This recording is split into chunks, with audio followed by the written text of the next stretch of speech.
Direct selling মার্কেটিংটা আসলে কি আমি আরো একটি এক্সাম্পলের মাধ্যমে উদাহরণের মাধ্যমে আপনাদেরকে ক্লিয়ার করব।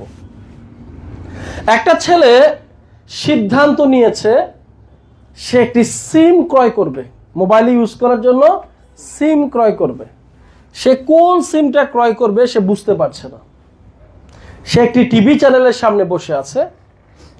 কিছুক্ষণ ওই টিভি চ্যানেলে বসে থাকার পর একটা বিজ্ঞাপন দেখতে পেল, যেখানে গ্রামীণ সিমের বিজ্ঞাপন আসলো। গ্রামীণ সিমের অনেক সুযোগ সুবিধা, ভালো নেটওয়ার্ক পাওয়া যায়, অনেক ফ্যাসিলিটি শোনার পর সে সিদ্ধান্ত নিল যে আমি গ্রামীণ সিমটা ক্রয় করব। এই একই টিভি চ্যানেলের সামনে সে বসে আছে। আরো কিছুক্ষণ পর এখানে আরো একটা বিজ্ঞাপন আসলো, তবে এবার বিজ্ঞাপনটা গ্রামীণ সিমের না, এবার বিজ্ঞাপনটা আসলো রবি সিমের ব্যক্তিরা বিজ্ঞাপন দিচ্ছে। রবির নেটওয়ার্ক সবচেয়ে শক্তিশালী নেটওয়ার্ক। রবির নেটওয়ার্ক ছায়ার মতো লেগে থাকে, যেখানে যাবেন সেখানে আপনার সাথে নেটওয়ার্ক যাবে। সে রবির এত ফ্যাসিলিটি দেখার পর তার কাছে মনে হয়েছে আমি গ্রামীণ সিম কিনবো না, রবি সিমটাই কিনবো। একই টিভি চ্যানেলের সামনে সে আরো কিছুক্ষণ বসে আছে। এবার ওই চ্যানেলে আরেকটা বিজ্ঞাপন আসলো। এবারের বিজ্ঞাপন আসলো বাংলা লিংক সিমের। তার প্রিয় তারকারা বাংলা লিংক সিমের বিজ্ঞাপন দিচ্ছে। বাংলা লিংক সিমের অনেকগুলো সুযোগ সুবিধা ফ্যাসিলিটির কথা তুলে ধরছে। এইবার সে সিদ্ধান্ত নিল না, আমি রবি সিম না, আমি বাংলা লিংক সিমটাই ক্রয় করব।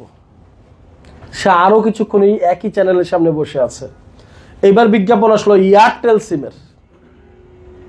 কিছুক্ষণ এখানে বসে থাকার পর যখন এয়ারটেল সিমের বিজ্ঞাপন আসলো, আরো প্রিয় মডেলরা এয়ারটেল সিমের বিজ্ঞাপন দিচ্ছে। কম রেটে কথা বলা যাবে, অনেক সুযোগ সুবিধা। সে পড়ে গেল বিভ্রান্তির মধ্যে। একই চ্যানেলে সবগুলা সিমকে ভালো বলতেছে, সে কোন সিমটা কিনবে সিদ্ধান্ত নিতে পারছে না। সে বিভ্রান্তির মধ্যে পড়ে গেছে। এমন সময় সে তার খালাতো ভাইয়ের পরামর্শ নিল।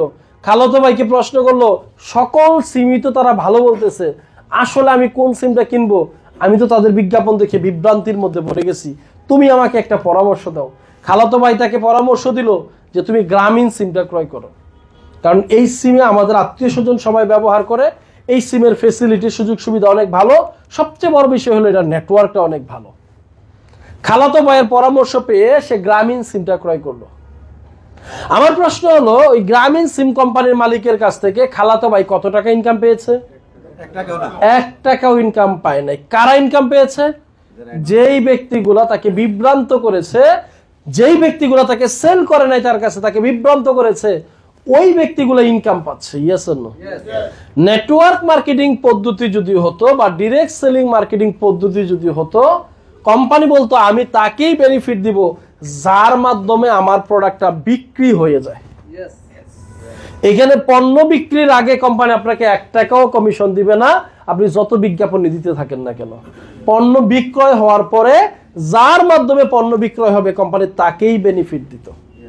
হ্যালো?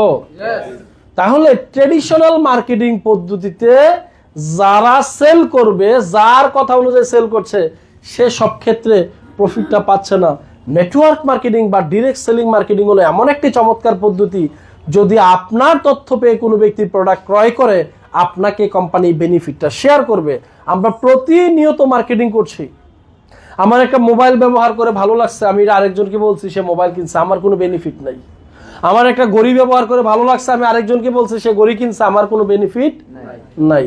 বাট এটা যদি ডিরেক্ট সেলিং মার্কেটিং হইতো, তাহলে এখানে আপনার একটা বেনিফিট থাকতো। আর একটু সহজভাবে বলি, এই যে সিমটা কিনেছে একটা দোকানদারের কাছ থেকে, দোকানদার কিন্তু একটা লাভ করেছে। এখন এই সিমে কি সে একবার রিসার্চ করবে না বারবার? জীবনে যতবারই রিসার্চ করুক, ওই দোকানদার কয় টাকা ইনকাম পাবে রিসার্চে? 1 টাকাও কোনো প্রফিট পাবে না। শুধু প্রফিট পাবে একজন, সেটা হলো কোম্পানি। আর ডিরেক্ট সেলিং পদ্ধতি বলছে আপনার তথ্য পেয়ে যদি কোনো ব্যক্তি একবার রেজিস্টার্ড মেম্বার হয়, সে আজীবন যতবার এক্সেলেন্ট ওয়াল থেকে পণ্য ক্রয় করবে অথবা বিক্রয় করবে অথবা টিম করবে, লাইফ টাইম তার প্রতিটি সেলের একটা প্রফিটের অংশ আপনাকে দেওয়া হবে। কারণ আপনার মাধ্যমে কোম্পানি সর্বপ্রথম এই প্রোডাক্টটা কোম্পানি থেকে সে ক্রয় করেছে এবং এই কোম্পানির সাথে আপনি তাকে কানেক্টিভিটি করেছেন, আপনি লাইফ টাইম তার সেলস ভলিউম থেকে ইনকাম পাবেন। হ্যালো, তাহলে আমরা কি ট্রেডিশনাল পদ্ধতি এবং ডিরেক্ট সেলিং পদ্ধতি কি বুঝতে পেরেছি?